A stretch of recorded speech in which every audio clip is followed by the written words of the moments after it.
The deep dive में आपका स्वागत है। आज हमारे सामने नेपोलियन हिल की क्लासिक किताब थिंक एंड ग्रो रिच या सोचिए और अमीर बनिए से जुड़े कुछ स्रोत हैं। सवाल यह है कि क्या सफलता मतलब सिर्फ कड़ी मेहनत और किस्मत का खेल है या इसका कोई फॉर्मूला है?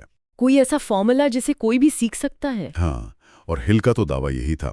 उन्होंने 20 साल लगाकर 500 से ज्यादा कामयाब लोगों की जिंदगियों का निचोड़ निकाला और ये फॉर्मूला खोजा। जी, और आज हम इसी फॉर्मूले के हर हिस्से को खोलकर देखेंगे और जानेंगे कि ये आज की दुनिया में कितना कारगर है। अच्छा, पर ये समझना भी जरूरी है कि ये सब शुरू कैसे हुआ। ये हिल का अपना आइडिया तो था नहीं। नहीं, बिल्कुल नहीं। उन्हें ये काम एंड्रयू कार्नेगी ने सौंपा था, उस जमाने के सबसे अमीर इंसानों में से एक। कार्नेगी का मानना था कि सफलता के सिद्धांत वो गणित की तरह ही पक्के होते हैं और उन्हें सिखाया जा सकता है। और उन्होंने हिल को ये चुनौती दी कि वो बिना किसी पेमेंट के अपनी जिंदगी के 20 साल इस खोज में लगा दें। और ये अपने आप में ही एक बहुत बड़ी परीक्षा थी, है ना? मतलब फॉर्मूला सिखाने से पहले ही कार्नेगी ने हिल के अपने इरादे को परख लिया। तो चलिए इसके सबसे पहले सिद्धांत से शुरू करते हैं। विचार की शक्ति। हाँ, कि हर चीज की शुरुआत एक विचार से होती है। सुनने में ये थोड़ा फिल्मी सा लगता है, पर किताब में एडविन सी बार्न्स की कहानी है जो इसे सच साबित करती है। बताइए उसके बारे में। हाँ, तो बार्न्स एक बहुत ही साधारण बैकग्राउंड से थे, लेकिन उनके दिमाग में एक जुनून था। क्या? उन्हें महान आविष्कारक थॉमस एडिसन के लिए काम नहीं करना था, बल्कि उनके साथ बिजनेस पार्टनर बनना था। अरे वाह, ये तो बहुत बड़ी सोच थी। बहुत बड़ी। और उस समय उनके पास एडिसन के शहर न्यू जर्सी जाने के लिए ट्रेन के टिकट के पैसे तक नहीं थे। तो वो पहुंचे कैसे? वो एक मालगाड़ी में छिपकर वहां पहुंचे। यहाँ एक मिनट रुकते हैं।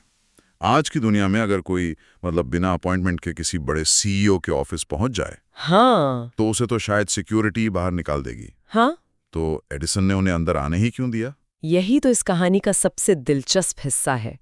एडिसन ने बाद में खुद बताया कि बार्न्स के कपड़े भले ही आम थे, पर उनकी आंखों में एक ऐसी जिद और इरादा दिखा जो एडिसन नजरअंदाज नहीं कर सके। उन्होंने बार्न्स में कुछ खास देखा, लेकिन उन्होंने बार्न्स को तुरंत पार्टनरशिप नहीं दी। नहीं, उन्हें ऑफिस में एक बहुत ही मामूली सी कम तनख्वाह वाली नौकरी दी। और ज्यादातर लोग शायद यही निराश हो जाते, सोचते कि मैं पार्टनर बनने आया था और मुझे यहाँ झाड़ू पोंछे का काम मिल गया। बिल्कुल, लेकिन बार्न्स ने इसे एक मौके की तरह देखा।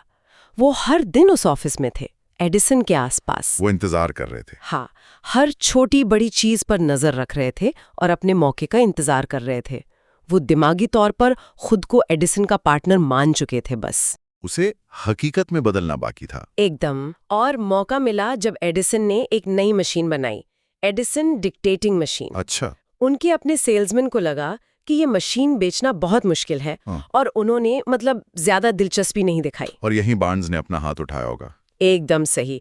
उन्होंने एडिसन से कहा कि वो इसे बेचेंगे, और उन्होंने इसे इतनी कामयाबी से बेचा कि एडिसन को न सिर्फ फायदा हुआ, बल्कि उन्हें बार्न्स में अपना पार्टनर भी दिख गया। सही। एडिसन ने उन्हें उस मशीन को पूरे देश में बेचने का कॉन्ट्रैक्ट दे दिया। तो बार्न्स के उस एक विचार ने, उस जुनून ने उन्हें अमीर बना दिया। ये कहानी दिखाती है कि एक मजबूत विचार कैसे हकीकत को बदल सकता है। बिल्कुल। लेकिन सिर्फ एक विचार का होना काफी तो नहीं है, वरना हर कोई सफल हो जाता। सही बात है। बार्न्स के विचार में ऐसा क्या खास था? यहीं पर किताब का दूसरा सिद्धांत, तीव्र इच्छा यानी बर्निंग डिजायर, सामने आता है। हाँ, और हिल कहते हैं कि सिर्फ किसी चीज को चाहना और उसे पाने के लिए जुनून रखने में जमीन आसमान का फर्क है। अच्छा।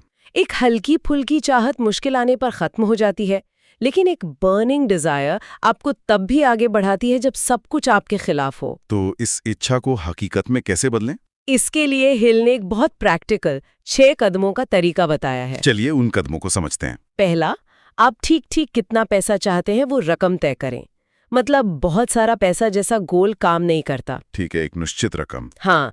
दूसरा, ये तय करें कि इस पैसे के बदले में आप क्या देंगे, क्योंकि दुनिया में मुफ्त में कुछ नहीं मिलता। तीसरा, एक तारीख तय करें जब तक आपको ये पैसा चाहिए। चौथा, एक प्लान बनाएं और उस पर तुरंत काम शुरू कर दें, भले ही आप पूरी तरह तैयार न हो। हाँ। और पांचवा, इन चारों चीजों को, रकम, आप क्या देंगे, तारीख और प्लान, एक कागज पर साफ साफ लिखें। और छठा कदम, जो मुझे सबसे दिलचस्प लगता है, वो है उसे बार बार पढ़ना। हाँ, उस लिखे हुए स्टेटमेंट को दिन में 2 बार पढ़ें, सुबह उठते ही और रात को सोने से पहले। और सिर्फ पढ़े नहीं, उसे महसूस करें। हाँ, महसूस करें और यकीन करें कि वो पैसा पहले से ही आपके पास है। अब देखिए, ये कोई जादू टोना नहीं है। इसके पीछे मनोविज्ञान है। बिल्कुल। जब आप किसी लक्ष्य को बार बार दोहराते हैं और उसे भावनात्मक रूप से महसूस करते हैं, तो आप अपने दिमाग को ट्रेन कर रहे होते हैं। आप उन मौकों को पहचानने लगते हैं जो पहले से ही आपके आसपास थे। ये एक प्रेरक कहानी है, लेकिन क्या हम यहाँ सर्वाइवरशिप बायस का खतरा नहीं देख रहे? मतलब हम उन हजारों लोगों की कहानियां तो नहीं सुनते जिन्होंने वैसी ही इच्छा रखी होगी पर नाकामयाब रहे? ये बहुत अच्छा सवाल है, और हिल की अपनी कहानी शायद इसका जवाब देती है। उनके बेटे की कहानी? जी, उनका बेटा जब पैदा हुआ तो उसके कान ही नहीं थे, मतलब सुनने का कोई जरिया नहीं था। डॉक्टरों ने कह दिया कि वो जिंदगी भर गूंगा बहरा रहेगा। ओह, ये तो किसी भी पिता के लिए दिल तोड़ने वाली बात थी। बिल्कुल, लेकिन हिल ने डॉक्टरों की बात को अंतिम सत्य मानने से इनकार कर दिया। उन्होंने अपने मन में एक तीव्र इच्छा बनाई कि उनका बेटा न सिर्फ सुनेगा और बोलेगा, बल्कि एक सामान्य जिंदगी जिएगा। लेकिन उन्होंने ये किया कैसे? ये तो सिर्फ सोचने से बदलने वाली चीज नहीं थी। उन्होंने जो किया वो थोड़ा अजीब लग सकता है। वो लगातार अपने बेटे के दिमाग में ये विचार डालते रहे कि उसकी ये कमी उसकी सबसे बड़ी ताकत बनेगी। एक सफेद झूठ। हाँ, उन्होंने ये सफेद झूठ तब तक बोला जब तक ये उनके और उनके बेटे के दिमाग में सच नहीं बन गया। और फिर एक दिन क्या हुआ? जैसे जैसे बेटा बड़ा हुआ, हिल ने देखा कि उसे कुछ तेज आवाजें महसूस होती हैं। उन्होंने एक फोनोग्राफ खरीदा और उसे बेटे के सिर की हड्डी से लगाकर तेज संगीत बजाया। और लड़का पहली बार संगीत सुनकर उत्साहित हो गया। हिल को एहसास हुआ कि उनका बेटा हड्डियों के जरिए बोन कंडक्शन से सुन सकता है। कमाल है। इसी खोज और अपनी प्रबल इच्छा शक्ति के दम पर उन्होंने एक खास हियरिंग ऐड बनवाया। नतीजा ये हुआ कि उनका बेटा न सिर्फ सुनने बोलने लगा, बल्कि उसने अपना करियर ही उन लाखों लोगों की मदद करने में बनाया जो ऊंचा सुनते थे। तो यहाँ इच्छा ने सिर्फ दिमाग को नहीं बल्कि हकीकत को भी बदला। ठीक है। तो आपके पास एक मजबूत विचार है और उसे आपने एक तीव्र इच्छा में बदल दिया है। लेकिन मोटिवेशन हमेशा नहीं रहता। जब शुरुआती उत्साह खत्म हो जाता है और मुश्किलें आती हैं, तब क्या? यहीं पर शायद अगला सिद्धांत आता है, दृढ़ता यानी परसिस्टेंस। बिल्कुल। इच्छा अगर गाड़ी का ईंधन है तो दृढ़ता उसका इंजन है जो उसे लगातार चलाए रखता है। किताब में आर्यू डार्बी की कहानी है। हाँ, जो मुझे हमेशा याद रहती है। डार्बी और उनके चाचा सोने की खोज में निकल पड़े। उन्होंने एक जगह खुदाई शुरू की और उन्हें कुछ सोना मिल भी गया। उन्हें लगा कि वो अमीर बनने वाले हैं। हाँ, उन्होंने महंगी मशीनें खरीद ली, लेकिन अचानक सोने की वो नस गायब हो गई। उन्होंने कुछ हफ्तों तक और खोदा, लेकिन कुछ नहीं मिला। आखिरकार उन्होंने हार मान ली और अपनी सारी मशीनें एक कबाड़ी वाले को कौड़ियों के दाम बेचकर घर लौट गए। उस कबाड़ी वाले ने सोचा कि मशीनें खरीदने से पहले एक एक्सपर्ट की राय ले ली जाए। उसने एक माइनिंग इंजीनियर को बुलाया। और इंजीनियर ने क्या कहा? इंजीनियर ने जगह का मुआयना किया और बताया कि डार्बी लोग इसलिए फेल हुए क्योंकि उन्हें फॉल्ट लाइंस के बारे में नहीं पता था। उसने कहा कि सोने की नस सिर्फ 3 फीट नीचे मिलेगी। सिर्फ 3 फीट? हाँ। कबाड़ी वाले ने खुदाई करवाई और उसे लाखों डॉलर का सोना मिला। डार्बी सोने से सिर्फ 3 फीट पहले हार मान गए थे। ये कहानी जितनी सोने के बारे में है उतनी ही जिंदगी के बारे में भी है, लेकिन दृढ़ता और जिद के बीच एक बहुत पतली लाइन होती है। हेनरी फोर्ड की V8 मोटर वाली कहानी इसका एक क्लासिक उदाहरण है। उनके सारे इंजीनियर कह रहे थे कि 8 सिलेंडर को एक ही ब्लॉक में बनाना नामुमकिन है। तो क्या ये फोर्ड की दृढ़ता थी या सिर्फ जिद? ये एक बेहतरीन सवाल है। फोर्ड के मामले में उनके पास एक मजबूत विजन था।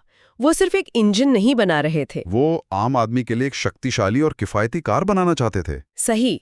और V8 इंजन उस विजन का हिस्सा था। जब उनके इंजीनियरों ने कहा कि ये नामुमकिन है, तो फोर्ड ने कहा, मुझे ये हर हाल में चाहिए। इस पर काम करते रहो जब तक ये बन ना जाए। और 1 साल तक कुछ नहीं हुआ। कुछ नहीं। इंजीनियर बार बार आकर कहते कि ये नहीं हो सकता, लेकिन फोर्ड अपनी बात पर अड़े रहे। और आखिरकार जैसे कोई जादू हुआ हो, उनके इंजीनियरों ने वो तरीका खोज ही निकाला। तो यहाँ दृढ़ता का मतलब आंख बंद करके एक ही काम करते रहना नहीं है। नहीं, इसका मतलब है कि आप अपने अंतिम लक्ष्य पर टिके रहें, भले ही वहां तक पहुंचने का तरीका बदलना पड़े। इसका कोई आधुनिक उदाहरण सोचें तो स्टारबक्स के हॉवर्ड शुल्स याद आते हैं। हाँ, बिल्कुल। शुल्स जब स्टारबक्स में काम करते थे तो वो इटली गए और वहां के कॉफी बार कल्चर से बहुत प्रभावित हुए। वो वैसा ही अनुभव अमेरिका में लाना चाहते थे। जी, जहां लोग सिर्फ कॉफी खरीदे नहीं बल्कि वहां बैठकर समय बिताएं। लेकिन स्टारबक्स के मालिकों को ये आइडिया पसंद नहीं आया। तो शुल्स ने नौकरी छोड़ दी? हाँ, अपनी कंपनी शुरू की। बाद में जब स्टारबक्स बिक रहा था तो उन्होंने उसे खरीद लिया और अपने विजन पर काम शुरू किया। शुरुआती कई साल कंपनी को भारी घाटा हुआ। सब कह रहे होंगे कि ये मॉडल अमेरिका में नहीं चलेगा। सब कह रहे थे, निवेशक चिल्ला रहे थे, लेकिन शुल्स अपने विजन पर डटे रहे और आज हम सब जानते हैं कि स्टारबक्स क्या है। तो अब तक हमने बात की है विचार की, इच्छा की और दृढ़ता की। ये सब काफी हद तक व्यक्तिगत गुण हैं, लेकिन कोई भी इंसान अकेले सब कुछ हासिल नहीं कर सकता। बिल्कुल नहीं। और यहीं पर किताब का सबसे शक्तिशाली सिद्धांत आता है, मास्टरमाइंड। हाँ, और मास्टरमाइंड का मतलब सिर्फ कुछ स्मार्ट लोगों से सलाह लेना नहीं है। हिल की परिभाषा बहुत गहरी है। वो क्या है? वो कहती हैं, 2 या 2 से ज्यादा दिमागों का तालमेल जो एक निश्चित लक्ष्य के लिए काम कर रहे हो। हिल का मानना था कि जब 2 दिमाग एक साथ मिलकर सौहार्द से काम करते हैं तो एक तीसरा अदृश्य दिमाग पैदा होता है। एक सिनर्जी, एक ऐसी ऊर्जा बनती है जो उन दोनों दिमागों की कुल ताकत से कहीं ज्यादा होती है। ये सिर्फ नेटवर्किंग या सलाह लेने से कहीं ज्यादा है। ये जो तीसरा मन का विचार है, ये इस बात पे है कि जब सही लोग एक साथ आते हैं तो वो एक दूसरे की सोच को बढ़ाते हैं। बिल्कुल। एप्पल के शुरुआती दिनों के बारे में सोचिए। स्टीव जॉब्स के पास विजन था, डिजाइन की समझ थी, मार्केटिंग की कला थी। हाँ, लेकिन उनके पास कंप्यूटर बनाने की तकनीकी महारत नहीं थी। वो महारत स्टीव वोज़नियाक के पास थी। वोज़नियाक अकेले शायद एक बेहतरीन इंजीनियर बनकर रह जाते और जॉब्स अकेले एक अच्छे सेल्समैन। लेकिन जब ये दोनों साथ आए तो उनका मास्टरमाइंड बना, जिसने दुनिया को बदल दिया। उनकी बहसें, उनका एक दूसरे के आइडिया को चुनौती देना, वही तीसरे मन का नतीजा था। पिक्सार स्टूडियोज का ब्रेन ट्रस्ट भी एक बेहतरीन कॉर्पोरेट उदाहरण है। हाँ, उनकी हर फिल्म रिलीज होने से बहुत पहले डायरेक्टर को अपनी अधूरी फिल्म स्टूडियो के दूसरे बड़े डायरेक्टर्स और क्रिएटिव लोगों के सामने दिखानी पड़ती है। और फिर वो लोग बिना किसी लाग लपेट के उस फिल्म की कमियां बताते हैं। जी, मकसद डायरेक्टर को नीचा दिखाना नहीं, बल्कि फिल्म को बेहतर बनाना होता है। ये एक संगठित मास्टरमाइंड है। तो अगर हम इन सब धागों को एक साथ जोड़ें तो सफलता की ये यात्रा एक शक्तिशाली विचार से शुरू होती है, जिसे एक तीव्र इच्छा का ईंधन मिलता है। उस इच्छा को जिंदा रखने के लिए दृढ़ता और सही फैसलों की जरूरत होती है। बिल्कुल। और इस पूरी यात्रा को गति देने के लिए एक मास्टरमाइंड समूह की ताकत लगती है। ये भाग्य या संयोग का खेल नहीं लगता, ये एक सोची समझी रणनीति लगती है। एकदम। ये अपने दिमाग को नियंत्रित करने का विज्ञान और कला है। हिल का पूरा दर्शन इसी एक लाइन पर टिका है कि आपके विचार ही आपकी हकीकत बनाते हैं। और जैसा कि किताब का अंत होता है, आप अपने भाग्य के विधाता हो और अपने मन के राजा। सही। आप चुन सकते हैं कि आप अपने दिमाग में गरीबी और हार के विचार रखेंगे या अमीरी और सफलता के। ये एक बहुत शक्तिशाली विचार है। किताब में सफलता के रास्ते में आने वाले 6 सबसे बड़े डरों का भी जिक्र है। गरीबी का डर, आलोचना का डर, बीमारी का डर, प्यार खोने का डर, बुढ़ापे का डर और मौत का डर। आज हम इन सब पर तो बात नहीं कर सकते, लेकिन आलोचना का डर, यानी लोग क्या कहेंगे, हाँ, ये डर मुझे खास तौर पर सोचने पर मजबूर करता है। नेपोलियन हिल ने खुद माना था कि जब कार्नेगी ने उन्हें ये 20 साल का प्रोजेक्ट दिया तो उनका पहला ख्याल यही था, लोग क्या कहेंगे, वे रिश्तेदार क्या सोचेंगे कि मैं बिना पैसे के ये काम क्यों कर रहा हूँ। हाँ, तो आज के लिए विचार ये है, ऐसा कौन सा लक्ष्य या विचार है जिसे हम सिर्फ इसलिए रोके हुए हैं क्योंकि हम इस बात से डरते हैं कि लोग क्या कहेंगे।